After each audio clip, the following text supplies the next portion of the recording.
고린도전서 13장, 저와 여러분이 노래로도 잘 아는 말씀입니다. 한 절씩 교독하겠습니다. 내가 사람의 방언과 천사의 말을 할지라도 사랑이 없으면 소리나는 구리와 울리는 꽹과리가 되고,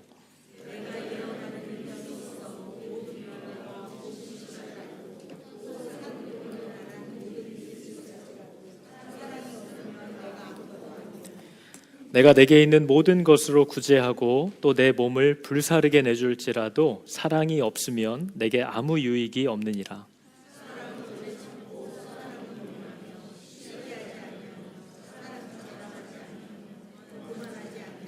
무례히 행하지 아니하며 자기의 유익을 구하지 아니하며 성내지 아니하며 악한 것을 생각하지 아니하며 모든 것을 참으며 모든 것을 믿으며 모든 것을 바라며 모든 것을 견디느니라.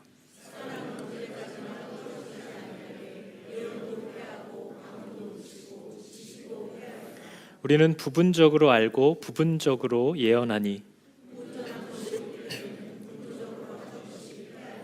내가 어렸을 때에는 말하는 것이 어린아이와 같고 깨닫는 것이 어린아이 같고 생각하는 것이 어린아이와 같다가 장성한 사람이 되어서는 어린아이의 일을 버렸노라.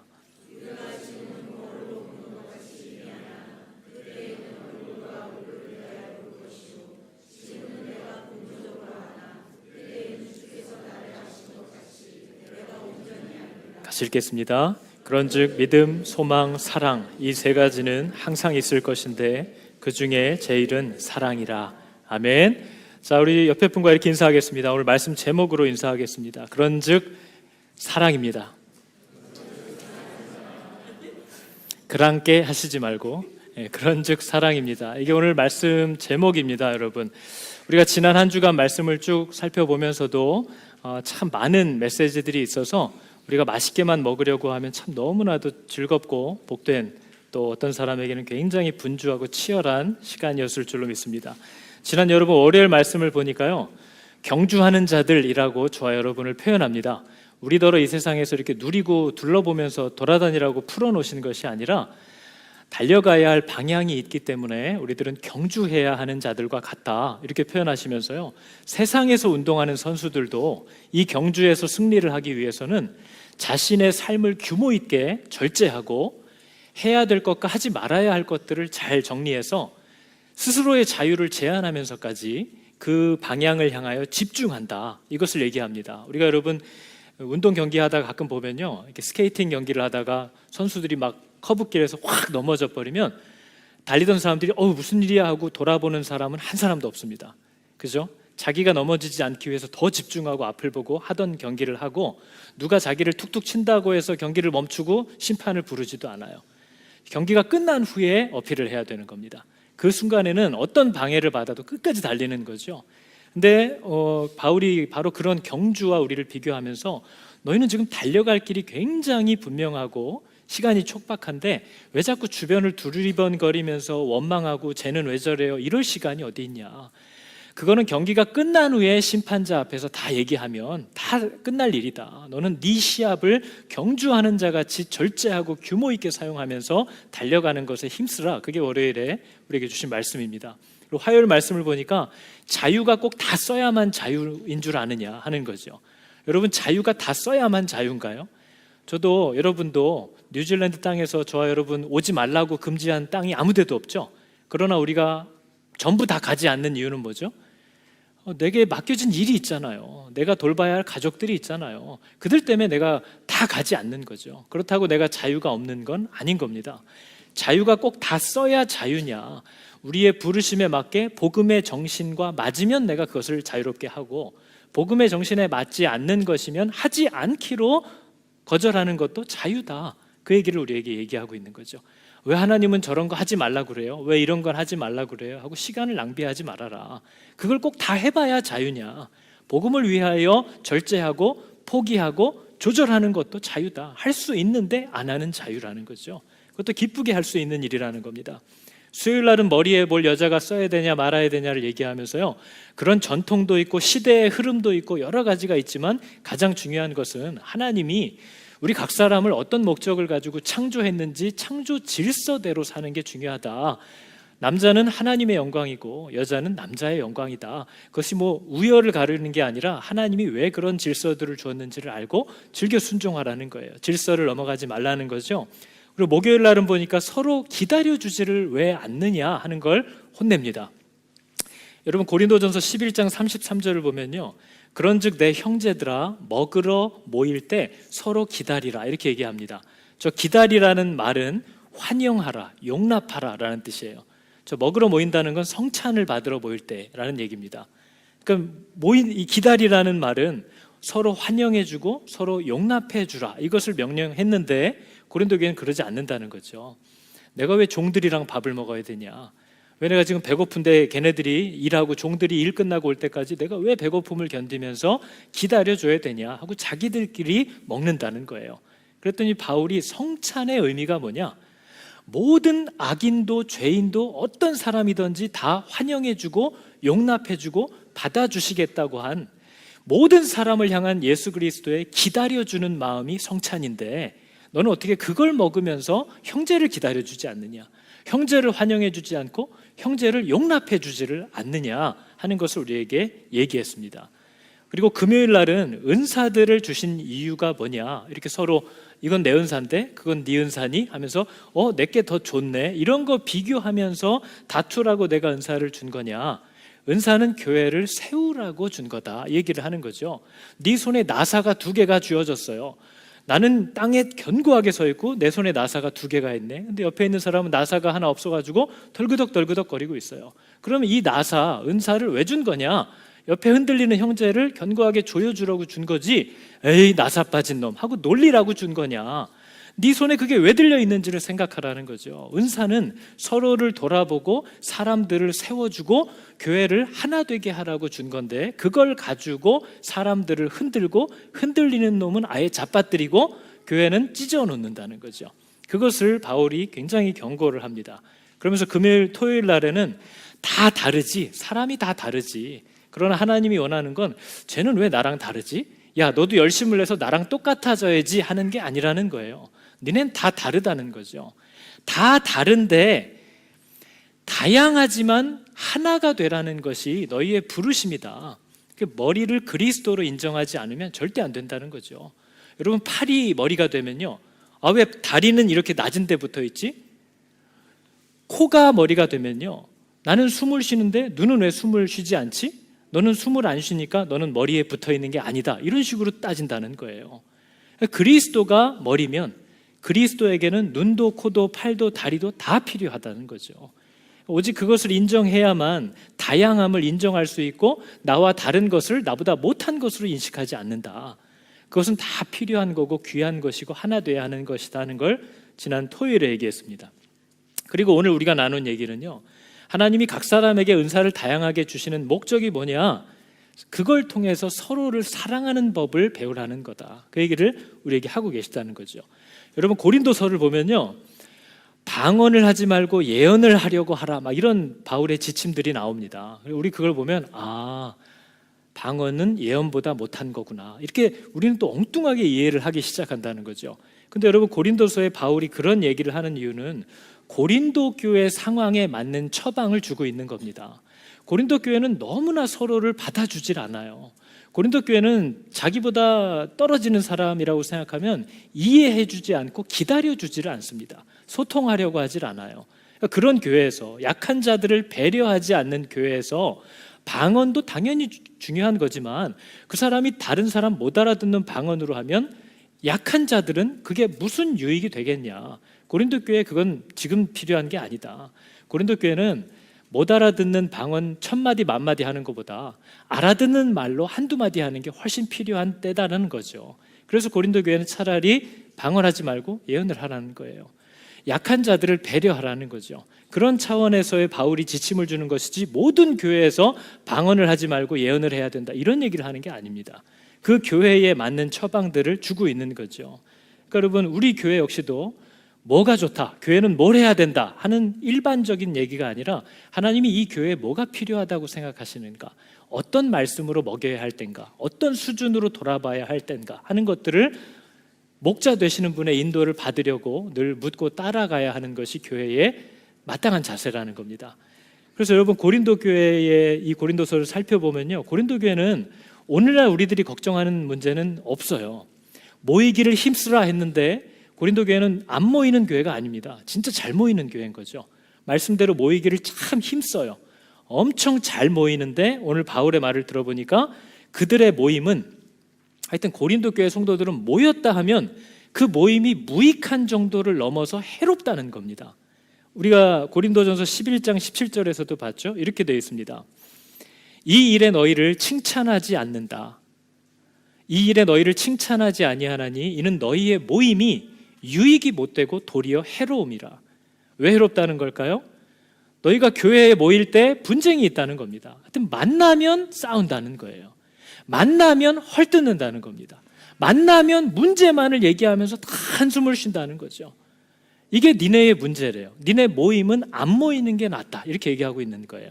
근데 여러분 여기서 얘기할 때 너희가 교회에 모일 때에 라는 저 말은 이렇게 오늘 주일 2시에 교회에 이렇게 들어왔을 때 이 뜻이 아니고요, 교회라는 정체성을 가지고 모일 때라는 뜻입니다. 그러니까 예수 믿는 사람들이 예수를 믿는 하나님의 자녀로서 서로 만났을 때, 그런 뜻인 거죠. 어느 장소에 들어갔다는 게 아니고요. 또 믿는 사람들이 모인다고 하면 꼭 다툰다는 거예요. 근데 여러분, 믿는 사람들이 모일 때마다 힘써야 하는 일은 고린도전서 11장 26절에 분명히 나와 있습니다. 이 떡을 먹으며 이 잔을 마실 때마다, 저 말은 여러분, 저와 여러분이 모일 때마다 라는 뜻이에요. 교회로 모일 때마다 예수님은 성찬을 명령하셨어요. 그러니까 이 떡과 잔을 마실 때마다라는 것은 예수 믿는 사람들이 예수의 이름으로 모일 때마다를 얘기하는 거죠. 그럴 때마다 우리가 예수님이 오실 때까지 전해야 하는 것 뭘까요? 주의 죽으심.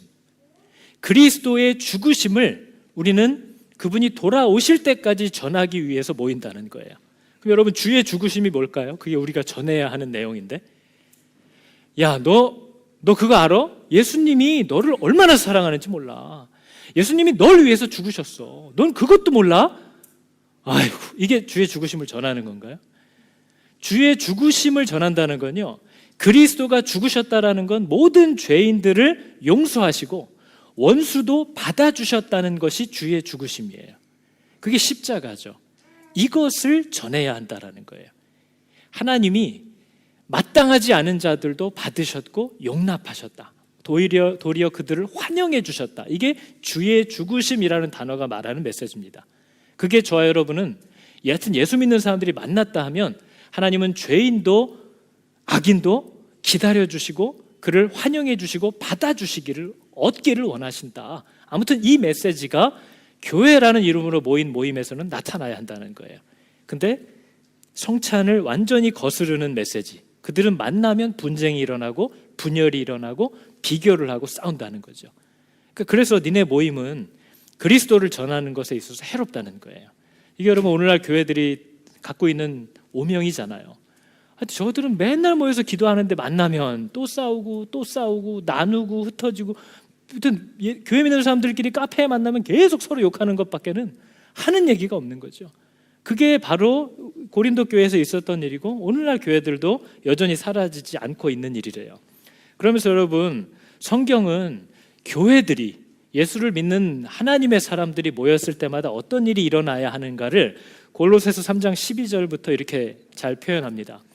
그러므로 너희는 하나님의 택하신 거룩하고 사랑하신 자처럼, 그러니까 정말 하나님 믿는 사람처럼, 구원받은 사람처럼 긍휼, 자비, 겸손, 온유, 오래 참음을 옷 입으래요.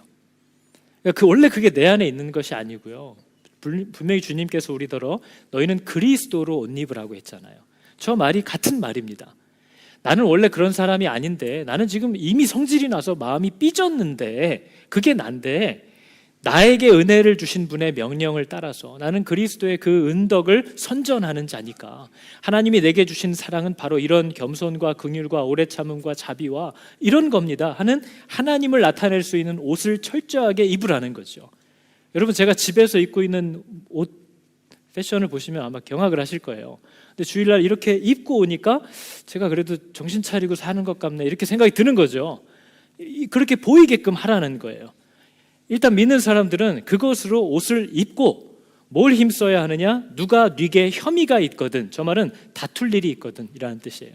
싸울 일이 여러분 왜 없겠어요? 같이 사람들이 만나면. 근데 싸울 일이 있거든 서로 용납하고 피차 용서하되 주께서 너를 용서하신 것 같이 너도 그렇게 하고, 여기서 이제 하나님은 계속 한 단계 더 나가고 싶은 거죠. 이제 그런 형식들을 하는 것을 넘어서 그 모든 것 위에 어떻게 하래요? 사랑을 더했으면 좋겠다. 그게 내 명령이기 때문에 그냥 하는 것도 귀한데 이제는 그 위에 사랑도 더해졌으면 좋겠다. 이게 하나님이 교회들에게 원하시는 내용들이에요. 이게 우리가 모였을 때마다 이러한 모습들이 나타나야 한다는 거죠. 사랑이 없이는 온전하게 매는 게 아니래요. 뭐 그것도 귀하지만요. 그러니까 여러분, 교회는 나랑 마음이 통하는 교회. 야, 저 이 교회는 진짜 하여튼 내가 뭘 얘기를 할 때 나랑 부딪히는 사람도 없어. 마음이 통하고 내 신앙적 방향이 같은 사람들하고 모여서 즐겁고 평안한 곳이 건강한 교회가 아니에요. 그것은 우리끼리 잔치하는 거죠. 성경이 말하는 교회의 부르심과 성도의 부르심은 나와 전혀 다른, 서로 불편하기까지 한 많은 사람들 가운데에서 주의 죽으심을 서로 드러내는 그 사랑이 순종되고 나타나는 곳이라는 거죠. 그러니까 여러분, 교회가 그리스도를 잘 나타내는 건강한 교회라는 것은 아무 문제가 없고 그냥 마음이 평안하다는 것으로 알 수 있는 게 아닙니다. 굉장히 치열한 싸움과 시끄러운 소리들이 날 수도 있다는 거죠. 근데 그런 일들이 필요하다고 오늘 바울이 얘기합니다. 바울이 뭐라고까지 11장에 얘기하냐면요, 19절이죠. 너희 중에 편당이 있어야 너희 중에 옳다 인정함을 받은 자들이 나타나게 되리라. 저게 킹제임스 버전 성경의 다른 번역을 보면 이렇게 정확하게 되어 있습니다. 인정받는 자들, 하나님 앞에 인정받는 자들이 너희 가운데 누군지 밝히 드러나기 위해서는 너희 가운데 이단도 있어야 하느니라, 이런 뜻이에요. 너희 가운데 진리와 상관없는 엉뚱한 이단들까지도 있어야 너희들 가운데 누가 끝까지 사랑을 드러내고 진리를 분별하고 진리와 타협하지 않고 계속 그 길을 가려고 하는 그 치열한 싸움과 경주를 하고 있는 자가 정말 누구인지를, 바로 이런 사람들이 중간중간 있어야 나타난다는 거죠. 그게 하나님이 우리들을 만들어 가시기 위해 허용하시는 한 모습이라는 거예요. 그래, 교회 안에는 이단 파당도 있어야 하느니라. 그래야 하나님 앞에 옳다고 인정함을 받은 자들, 또 그렇게 인정받기를 원하여서 경주하는 자들이 누구인지가 드러나게 될 거다. 그 얘기를 하고 계시다는 거죠. 그러니까 여러분, 우리는 좀 이상한 사람들을 이렇게 파내는 게 교회의 건강을 지키는 게 아닙니다. 하나님이 그러한 일들을 때로 허용하시는 이유는, 또 즉각 처리하시지 않고 시간을 계속 끄시는 이유는 하나님의 모든 목적은 저와 여러분을 교회로 세워가는 것에 있기 때문이라는 거죠. 그 싸움을 싸울 수 있어야 한다는 거예요.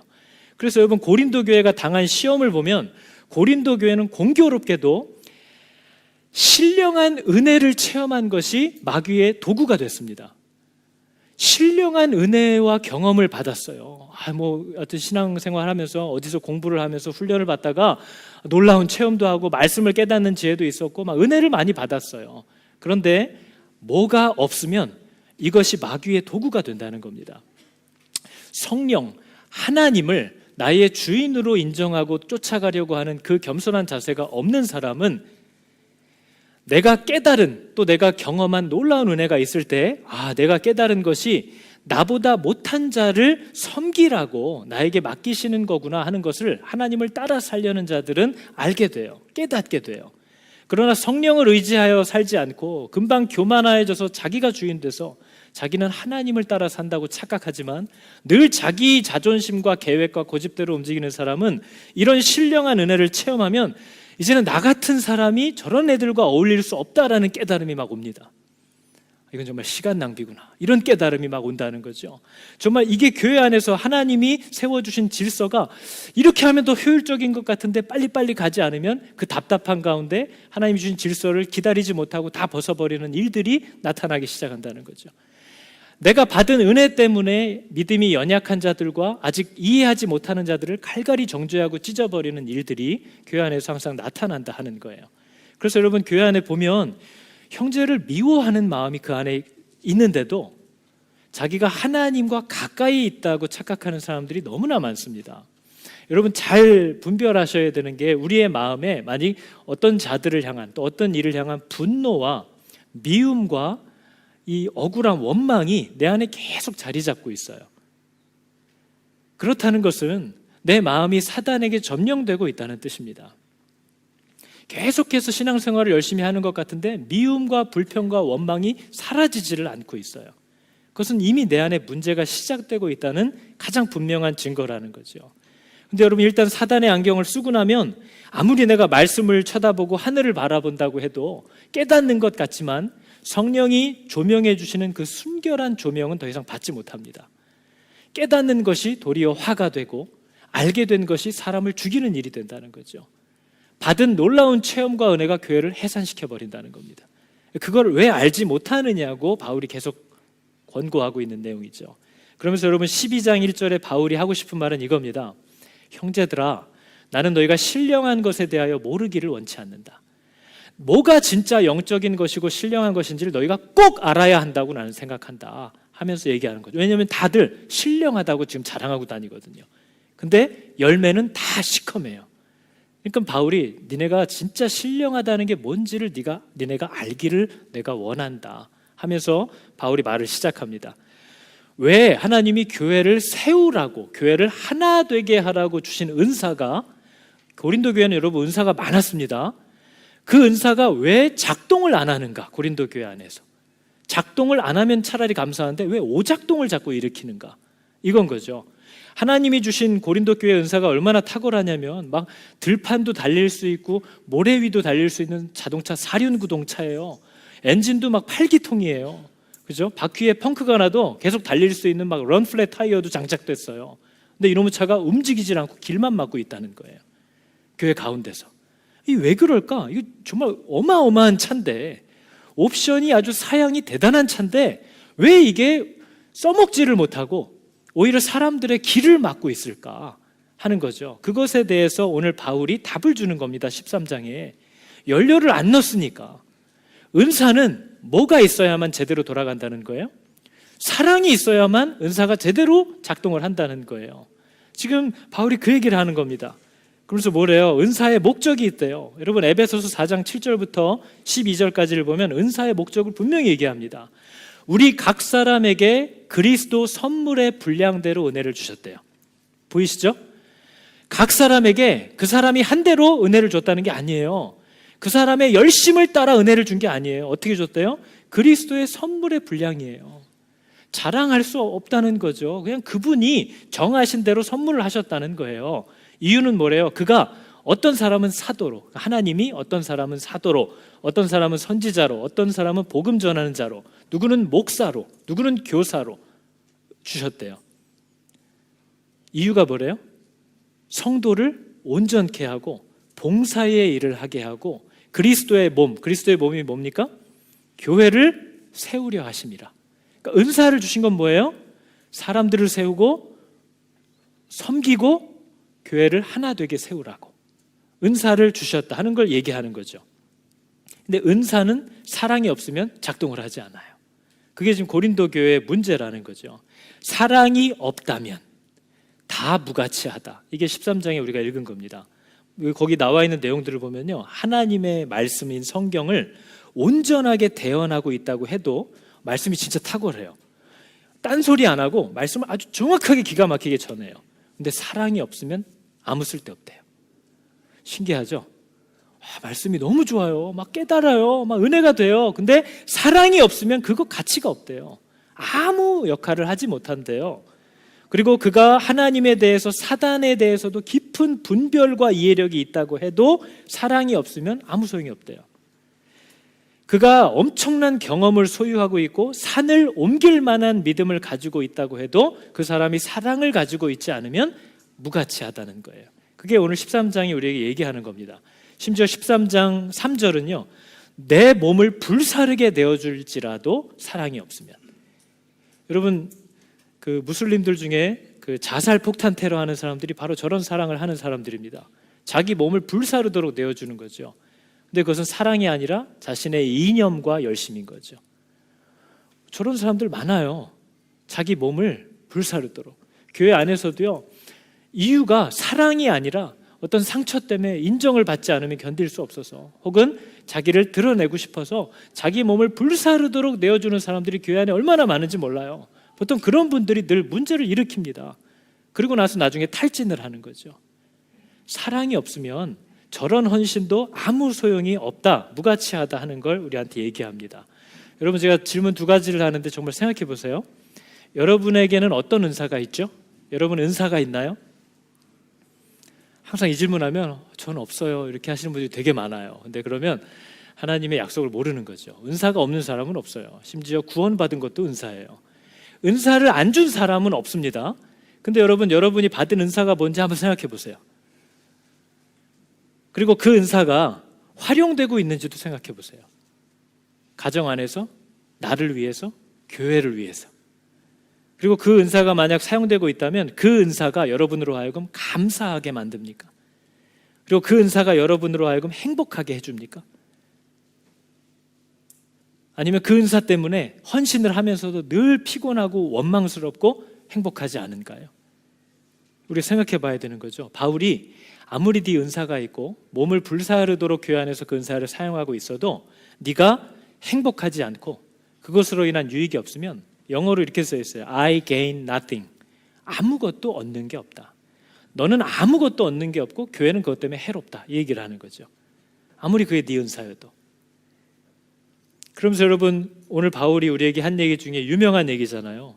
모든 것이 사랑, 소망, 믿음 사라지지 않을 것인데 마지막까지 사라지지 않는 것은 뭐밖에 없대요? 믿음, 소망, 사랑 중에 사랑밖에 없대요. 여러분, 믿음은요, 지금 우리가 하나님을 만나지 못했으니까 믿어야죠. 그러나 마지막 날 그분이 오시는 날 우리는 더 이상 믿을 필요 없어요. 이제 알게 될 거예요. 소망도 하나님의 약속이 올 거라는 것을 아직 오지 않았기 때문에 소망하는 것이지, 이제 우리가 장차 그분 앞에 갔을 때는 소망은 더 이상 유지하지 않아도 되죠. 이미 내 앞에 와 있는 걸요. 그러나 사랑은 계속 필요한 거예요. 사랑은 영원한 거예요. 왜냐하면 사랑은 하나님이 사랑이시니까요. 그분은 계속 계실 거라는 거예요. 그게 가장 중요하다는 거죠. 그래서 여러분, 우리가 오늘 읽은 13장 8절에서 12절의 내용이 이렇게 되어 있습니다. 하나씩 잘 보세요. 사랑은 언제까지든지 떨어지지 않는데요. 그러나 예언도 방언도 지식도 다 없어질 거래요. 왜냐하면 우리가 하나님을 얼굴과 얼굴을 마주보고 볼 거거든요. 근데 예언이 왜 필요해요? 하나님이 앞에서 직접 얘기하실 텐데. 그분의 얼굴이 보이는데 왜 다른 게 필요하냐는 거예요. 그 전에만 부분적으로 하던 것이지. 우리가 부분적으로 알고 부분적으로 예언한대요. 온전한 것이 올 때는 그 부분적으로 하던 것 다 패하게 될 거래요. 내가 어렸을 때는 말하는 게 어린아이 같고 깨닫는 것도 생각하는 것도 다 어린아이 같지만 장성한 사람이 되어서는 어린아이의 일을 버렸다 얘기하죠. 우리가 이제는 거울로 보는 것 같이 내 얼굴을 본대요. 이 시대의 거울은 여러분, 우리가 지금 보는 게 아니라 막 청동 같은 거 갈아놓은 거라서 희미하게 보이는 거죠. 그런 거울이 또 마음 편하긴 한데, 그죠? 그런 거울이 참 필요한데, 그때는 희미하게만 보는 거죠. 뭐가 묻었나 안 묻었나. 근데 이때에는 얼굴과 얼굴을 하나님과 마주하고 보게 될 거래요. 그러니까 지금은 내가 다 부분적으로 아는 거래요. 바울도 얘기하잖아요. 내가 지금 부분적으로 안다. 그러나 그때는 주님이 나를 아는 것 같이 나도 온전히 알게 될 거다. 이게 여러분, 천국의 가장 큰 기쁨 가운데 하나입니다. 천국은 그래서 천국인 거죠. 하나님을 알게 되는 거예요. 하나님을 보게 되는 거죠. 이것이 우리가 경험할 수 있는 피조물들의 최고의 기쁨입니다. 지금은 뭔지 몰라서 헷갈리지만 그게 기쁠까? 정말 우리가 감격하지 못할 영원한 기쁨이 그 안에 있다는 거죠.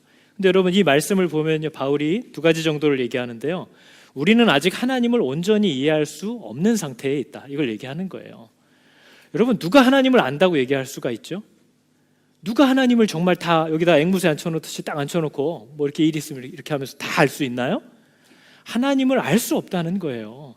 그분이 우리에게 보여주시고 그때 인도해 주시는 것을 따라서만 살 수 있는 것이지, 그 누가 제 아무리 신앙생활을 하고 제 아무리 공부를 했다고 해서 하나님의 마음과 생각과 뜻을 알 수 없다는 거예요. 하나님은 그러한 주권을 우리에게 준 적이 없다는 거죠. 우리가 하나님과의 시간을 많이 보내면 보낼수록 그분을 알아서 그분에 대해서 말을 하게 되는 게 아니라 더 그분께 가까이 붙어서 그분에게 더 자주 묻게 되는 사람이 되는 것뿐이에요. 그게 우리가 하나님 앞에서 해야 될 일이에요. 그래서 바울이 이 얘기를 하는 거죠. 너 지금 하나님을 안다고 막 이런저런 얘기 엄청 많이 했지? 어린아이 때 여러분 제가 가끔 찍어놓은 동영상 사진 보면 이때 왜 자세를 이렇게 잡았을까? 그땐 되게 멋있는 줄 알고 자세를 잡았는데 나중에 보니까 너무 수치스러워요. 왜 저런 자세를 하고 찍었는지 모르겠어. 왜 저딴 옷을 입었는지 모르겠어요. 그때 막 그 부모 쫄라가지고 그렇게 막 바지 2번씩 3번씩 걷어입고 막 이러면서 너무 멋있는 줄 알았는데 버리고 싶은 사진인 거죠. 근데 지나고 나면 이게 참 미숙했구나 하는 걸 알게 될 거래요. 이 말을 하는 이유는 지금 하나님을 고린도 교회에서 내가 하나님을 아네 신령하네 했던 사람들, 나중에 하나님을 직접 얼굴과 얼굴을 대면하여 보는 순간 아주 수치스러워서 고개를 들지 못할 거라는 거죠. 내가 왜 그때 그렇게 얘기를 했을까? 내가 왜 뭘 안다고 그런 식으로 사람들한테 너 이래야 된다고 하나님의 뜻을 모르게 왜 이런 얘기를 내가 했을까? 할 거라는 거예요. 수치스러워 할 거라는 거죠. 그러면서 여러분, 바울이 예언도 방언도 지식도 그 어떤 교회 안에서 은사라고 하는 것들도 부분적이다라는 걸 분명히 얘기합니다. 여러분, 혹시 여러분들 가운데 예언을 쫓아서 귀 기울이면서 사시는 분이 있으면 주의하시기 바랍니다. 예언도 하나님이 하시는 일에 한 조각을 보여줄 뿐이라는 거예요. 그 여러 조각들이 맞춰지는 것도 하나하나의 조각이지, 이 말씀을 벗어나서 여러분 예언을 따라다니다 보면요, 이제 하나님의 말씀을 혼자 읽고 하나님을 이렇게 따라 사는 게 점점 어려워집니다. 그러면서 이건 점점 멀리하고 이제 그 사람한테 듣는 걸 점점 많이 하기 시작하는 거죠. 그럼 이제 휘둘리기 시작하는 거죠. 그리고 그건 다 조각일 뿐이에요. 마음에 담아둘 수는 있으나 완전하지 않다는 거죠. 그러나 마치 하나님의 모든 뜻을 다 알고 이끄는 것처럼 말하는 사람들이 얼마나 많은지 모르고 또 그렇게 이해하면서 사람들을 쫓아다니는 사람들이 너무 많다는 거예요. 그러나 이 역시도 부분적이라는 것을 이해하라는 겁니다. 그리스도께서 오시는 날 완성될 거라는 거죠. 그러면서 여러분, 바울은요, 은사가 뭔지 아니? 이걸 물어보면서요, 은사는 네가 미숙하기 때문에 주시는 거야, 이 얘기를 하는 거예요. 교회가 아직 온전치 못하기 때문에 온전하게 하려고 주는 거야. 제가 예전에 저희 아들은 이제 위에도 없고 아래도 없으니까 물려받을 것도 없잖아요. 그래서 아이가 어렸을 때 자동차 카시트를 사줬습니다. 웨어하우스에서 그 스파이더맨이 그려져 있는, 수놓아져 있는 게 있거든요. 엉덩이만 딱 하는 거. 그걸 사줬더니 아들이 막 완전히 보좌에 앉은 듯이 좋아하는 거죠, 차에서. 근데 여러분, 걔한테 카시트를 사주는 이유가 뭐죠? 정상인들은 다 안전벨트가 가슴에 오는데 걔만 목을 매니까요. 그러니까 카시트로 애를 올려주려고 사는 거죠. 턱받이를 보상으로 잘해서 주는 겁니까? 음식을 흘려서 주는 겁니까? 음식을 흘리니까 턱받이를 채우는 거죠. 하나님께서 우리들에게 은사를, 교회의 은사를 허락하시는 이유를 로마서 1장 11절에 이렇게 얘기합니다. 내가 신령한 은사를 너희에게 나눠주는 이유는 뭐래요? 너를 견고케 하려 함이다. 신령한 게 뭔지를 볼 수 없기 때문에 네 눈을 열어줘야 해서 은사를 허락하는 거고, 그 신령한 것을 발견한 후에도 네 능력으로 따라올 수가 없기 때문에 도와주기 위해서 은사를 허락한다는 거예요. 그래서 이 은사는 너로 하여금 하나님의 뜻을 발견하고 그분의 뜻을 쫓아 따라갈 수 있도록 하기 위하여, 교회를 견고하게 세워갈 수 있기 위하여 주는 것이지, 누가 은사를 자랑하느냐 하는 거죠. 너 턱받이 있어? 너는 안 흘리나 보지? 이런 거 자랑할 건가요? 다 하나님이 우리로 하여금 장성한 분량에 자라갈 수 있기에 부족해 보이는 것들을 보완하기 위해서 탁월한 은사들을, 능력들을, 기회들을, 돕는 기회들을 주신다는 거예요. 그런즉 누가 은사를 자기 능력인 것처럼 자랑하느냐, 이 얘기를 하는 거죠. 그게 자랑스럽냐? 너와 너희들을 세워가려고 주시는 건데 그게 마치 네 건 것처럼 자랑스러워한다는 거예요. 그러면서 바울의 결론은 그거잖아요. 교회를 세울 수 있는 은사는 오직 사랑에 붙잡혀 있는 은사 말고는 없다, 그 얘기를 하는 거예요. 그럼 여러분, 사랑에 붙잡혀 있는지 아닌지를 어떻게 알 수 있을까요? 저 은사가, 저 사람이? 오늘 우리가 노래로 부르는 가사에 다 나와 있잖아요. 정말 사랑에 붙잡혀 있는 사람, 그러한 은사는 오래 참는데요, 온유하대요, 교만하게 하지 않는데요, 절대로 무례하게 하지도 않는데요, 성내지 않는데요, 그리고 오랫도록 바라면서 견딘대요. 그게 성령의 사랑에 붙잡혀 있는 은사만이 나타내는 특징이래요. 그러니까 여러분, 이것만 봐도 교회 안에서 이상한 사람들이 예언을 하든지 뭐 자기 능력을 자랑하면서 휘두르고 사람들을 겁박주고 이끌고 뒤에서 모의하고 이러는 것들을 보면 분별이 돼야 된다는 거죠. 이것이 성령과 함께하고 있는 지혜와 은사인지. 여러분, 고린도서의 무서운 점은 뭐냐면요, 사랑이 없고 성령에 붙잡혀 있지 않으면서도 은사를 사용할 수 있다는 겁니다. 그게 위험한 거죠. 그런 일이 교회 안에 많이 있다는 거예요. 그러니까 바울은 지금 어떤 은사가 더 높고 낮은가를 말하려는 것도 아니고, 고린도서에서 또 은사에는 이런 항목들이 있다는 걸 정리하려고 쓴 것도 아니에요. 고린도 교회 상황에 맞는 은사에 대해서 언급한 거죠. 그러니까 은사는 고린도서에 나와 있는 은사가 성경이 말하는 은사의 전부라고 단언할 수 없어요. 왜냐하면 은사의 이 내용 자체가 교회를 세우기 위해서 필요하고 하나님이 주시는 모든 재료들을 은사라고 얘기합니다. 그래서 고린도서에서는 뭐 예언, 방언 이런 것들이 나오지만 로마서나 다른 데 가면은 섬기는 은사 이런 것들도 다 은사라고 나와요. 가르치는 은사, 여러 가지가 다 은사인 거죠. 그 안에서 우리가 교회를 세워간다 하는 거죠. 여러분, 뭐가 최고의 은사냐라는 걸 지금 바울이 뭘 얘기하려고 하는 거냐면요, 일괄적으로 은사의 종류와 순서가 정해져 있는 게 아니라 이 교회를 위해서 가장 필요한 은사가 만약에 예언이라면 이 교회는 예언이고, 이 교회에 가장 필요한 은사가 사랑이라면 그게 지금 이 교회의 최고의 은사다 하는 걸 얘기하고 있는 거죠. 여러분, 어떤 부모가 아이를 키우는데 유제품 알러지가 있어요. 혹은 땅콩 알러지가 있어요. 그러면 그 부모는 얼마나 조심스럽게 먹이겠습니까? 그런데 그 집에 찾아가가지고 애들이 우유를 먹어야 쑥쑥 크지 하는 건 어리석은 짓이라는 거예요. 우리의 목자 되신 그리스도는 각 교회가 지금 어떤 때를 맞이하고 있는지를 아시고 그들에게 필요한 것으로 먹이길 원하신다는 거죠. 그래서 교회 리더들과 목자들은 하나님이 우리 교회에 뭘 하기를 원하시는지를 정말 끊임없이 물으면서 찾으려는 자세를 갖고 있어야 한다는 거예요.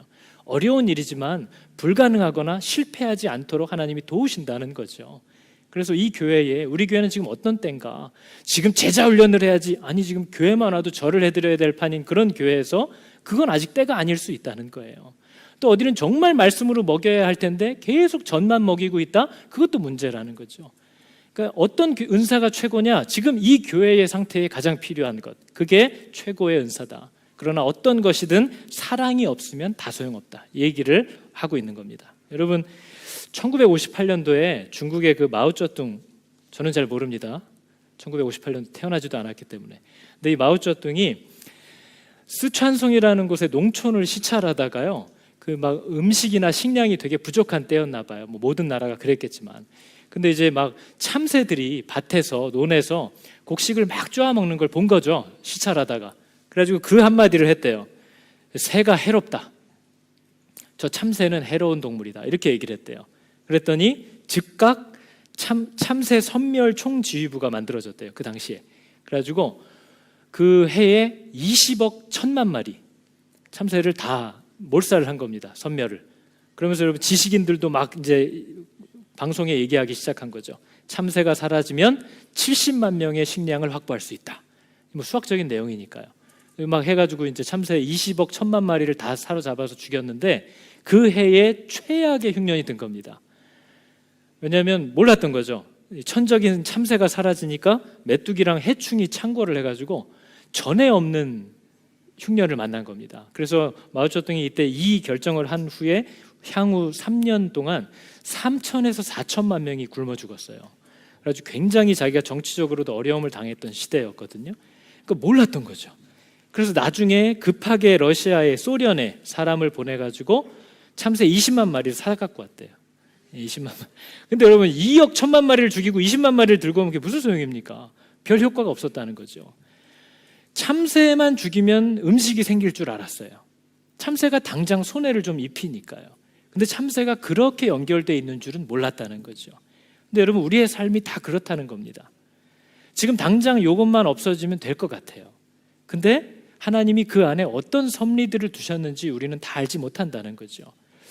저 목사만 바꾸면 될 것 같아. 저 성도만 치우면 좀 괜찮을 것 같아. 저 사람만 좀 어떻게 다른 목장으로 보내면 숨을 좀 쉴 것 같아. 그럴 수도 있겠죠. 근데 그렇지 않을 수도 있다는 거예요. 바울이 자기 몸에 있는 가시를 가지고 하나님께 3번을 기도했습니다. 복음의 장애가 되지 않습니까, 하나님? 하나님이 모든 병을 고치시고 하나님 우리의 생명입니다 하다가 바울이 으르륵 하면서 쓰러지면 얼마나 민망하고 부끄러운 일이에요. 네 병이나 고쳐라 이럴 거 아니에요. 근데 바울이 그걸 3번이나 기도했는데 안 고쳐주시더라는 거예요. 그러면서 이 은혜가 너한테 족하다 하셨대요. 그러니까 바울이 뭐래요? 왜 족한지를 나한테 이해시켜라. 이게 아니라 네, 그럼 이 은혜가 내게 필요한 줄로 알겠습니다 하고 가지고 갔다는 거죠. 하나님을 향한 신뢰가 없이는 절대로 이러한 길을 가지 못한다는 겁니다. 교회 안에서도 문제가 생기면 당장 그걸 왜 빨리 치워주지 않나, 파내주지 않나. 그러나 여러분, 우리가 타진도 해보고 알아도 보고 방법도 찾아보지만 도저히 방법을 찾을 수 없는 경우들이 사실 얼마나 많습니까? 가정 안에서도 교회 안에서도. 그럴 때는 우리가 할 수 있는 일을 하면서 그 시간을 견뎌야만 하는 시간들이 있는 거죠. 지금 우리 예배 장소를 놓고도 고민하는 것도 이게 어제 오늘 일이 아니에요. 그러나 이 불편한 시간을 가는 이 시간이 우리가 성도들로서 주님의 죽으심을, 그분의 용납과 사랑을 서로 나타내야 하는 그러한 때일 수도 있다라는 거예요. 이러한 때 오히려 분쟁하고 싸우고 나눠지는 것이 아니라 이것이 우리 안에서, 교회 안에서 보여져야 하는 일이라는 거죠. 모든 것은 하나님이 내가 아무리 몸부림치고 부탁해도 허락하지 않고 사라지지 않고 있다면 그 일을 하시는 하나님에 대한 신뢰가 필요합니다. 여러분, 시간 함께 찬양할 텐데요, 우리가 서로 얼마나 귀한 사람들인지를 깨달을 필요가 있습니다. 사실 나한텐 필요 없죠. 여러분, 우리가 이게 다 내 몸이긴 하지만 발꿈치랑 혓바닥이랑은 잘 만나지 않습니다. 그죠? 만나면 굉장히 불편하겠죠. 서로 만나지 않아야 되는 부분들도 있어요. 그러나 필요가 없는 건 아닙니다. 우리가 그리스도 안에서 우리가 서로 얼마나 필요하고 중요한 존재들인가를 이해하고 때로는 불편한 일이 있을지라도, 여러분, 팔이 부러지면요 기부스를 하죠? 그럼 어디다 걸게 해요? 왜 목에다 걸까요? 목은 아무 잘못도 안 했는데. 팔이 부러지면 목이 죽어나야 되는 거죠. 다리가 부러지면 뭐예요? 팔이 버텨야 되는 거죠. 그게 몸이에요. 그게 하나님이 주 안에서 우리들을 세워가시고 만들어가시는 방법입니다. 견디지 못할 때 늘 우리는 호소하지만 그래도 하나님이 우리를 그 자리에 두신다면 이제는 하나님을 향한 신뢰가 필요한 거죠. 그리고 우리가 이렇게 주의 이름으로, 교회라는 정체성으로 모일 때마다 우리가 힘써야 할 일은 뭐죠? 주의 죽으심을, 그분의 오실 때까지 서로 나타내는 겁니다. 그 사랑이 교회 안에 정말 많았으면 좋겠습니다. 남들은 다 욕하고 남들은 다 저 아니라고 해도 정말 그리스도께서 그를 세워주실 때까지 우리가 함께 그 수치와 또 불편함을 형제로서 마땅히 감당하고 그가 세워지기를 위해서 내가 할 수 있는 일들을 또 이리저리 찾아보기도 하고, 지나가다 한번 어깨를 보듬어 주기도 하고 하는 그런 받아주는 사랑이 우리 교회 안에 있을 때에 그것은 우리들만이 아니라 세상에도 굉장한 빛으로 뻗어나가기 시작할 거라는 거죠. 여기에 모인 우리 함께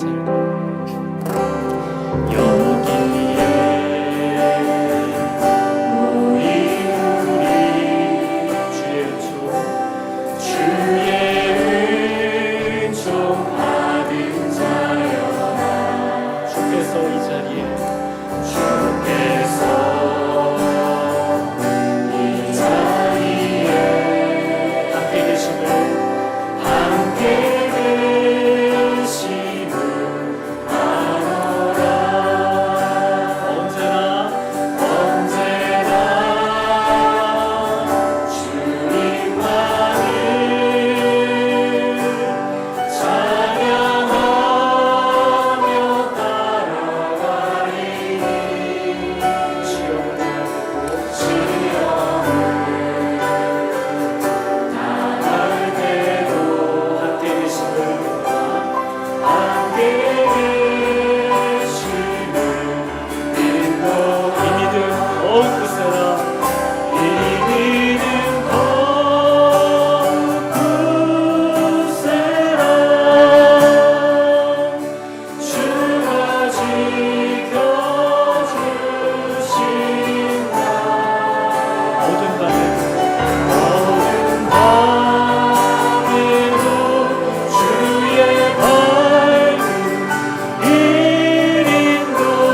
사랑 없이 행했던 나의 모든 일들에 대해서 한번 돌이켜보고, 그것이 교회만이 아니라 내 가정에 사실 요즘 가장 필요한 은사가 뭘까? 내가 아침에 일어나면 말씀 보고 기도해야지 하는 게 지금 우리 가정에 필요한 은사일까? 아니면 더 따뜻한 사랑으로 남편과 아내와 아이들에게 어떤 필요를 채워줘야 할 때인가를 찾아보아야 하는 때인가?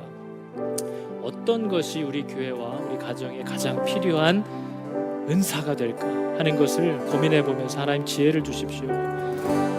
이것이 맞지, 이것만이 먼저지 하는 생각이 아니라 이 가정을 세우기 위하여 무엇이 필요한 때인지를 깨닫게 하여 주시고, 그 위에 사랑을 더하여 주사 하나님 교회도 가정도 놀랍도록 회복되는 일들이 있도록 나를 도와주십시오. 우리 같이 시간 함께 기도하겠습니다. 하나님, 우리 교회가 여러 가지 은사를 풍성히 받았습니다. 언제나 내 싸웠던 모습을 하나님, 우리가 하나님을 안다고 생각하고 우리가 열심히 일한다고 생각하고 이렇게 내 가정 안에서 교회 안에서도 그것이 내가 혹시 배려하지 않고 도와주지 않고 생각해주지 않고 또 내가 긍정적으로 내가 생각하고 계시지 않나 그런 일을 위해서 뭘 해야 할지를 가르쳐 주시고 뭘 먹어야 할지 그것이 필요할 때 지혜를 주셔서 인도를 주셔서 저희 교회에 필요한 것들 행복되어 줄 수 있는 하나님의 은혜를 주셔서 내가 주를 붙잡고 나아가고 주님께서 나를 붙잡으시고 내 안에 거하시길 드리겠습니다. 아버지, 내가 주님을 할 때 하나님 언제나 들으시고 내 삶에 정말 함께하는 자유 지혜의 말씀으로 이끌어 주실 줄 믿습니다. 오늘 가정의 입장에 함께 세워져 있습니다. 하나님 함께 해주시옵소서. 아버지 감사합니다. 우리는 부분적으로 알고 부분적으로 예언하니 온전한 것이 올 때에 이 부분적이던 것들이 다 사라지리라. 하나님, 참 두렵고 떨림으로 또 조심스러운 마음으로 항상 물으면서 한 걸음씩 가는 이 걸음이 늘 죄송하기도 하고 불안하기도 합니다. 그러나 아버지께서 내 안에 주신 성령이 우리 각 사람에게 필요한 것들을 내 안에, 우리들 안에 자라게 하시고 또 심으시고 만들어 가실 줄을 믿습니다. 하나님께서 혹 우리에게 주신 귀한 것과 탁월함이 있다면 서로를 돌아보아 그를 귀히 여겨 이곳저곳을 살펴주고 세워주는 그런 형제들 또 자매들 다 되게 하여 주시옵소서. 고린도 교회와 같은 어리석음과 교만함과 무례함이 우리 가운데 나타나지 않도록 주님 우리를 날마다 새롭게 불러주시고 붙잡아 주시는 은혜에 주님 가두어 주시옵소서. 여호와는 내게 복을 주시고 너를 지키시기를 원하며 여호와는 그의 얼굴을 비추사 은혜 베푸시기를 원하며 여호와는 그 얼굴을 너에게로 향하여 드사 평강 주시기를 원하노라. 아멘.